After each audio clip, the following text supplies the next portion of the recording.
Hello guys! In today's video, I'll be showing you how you can add text on CapCut. So without further ado, let's begin. Now go to your CapCut app and then tap on New Project. Select the video or pictures that you want to edit.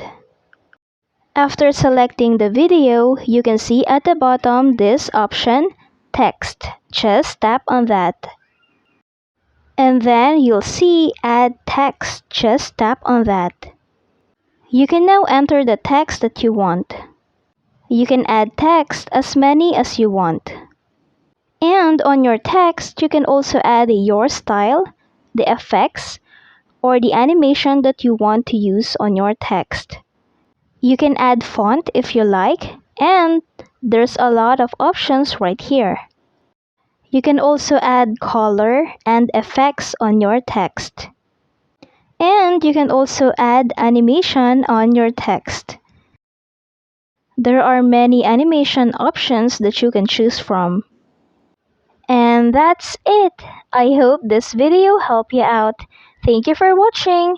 Don't forget to like and subscribe.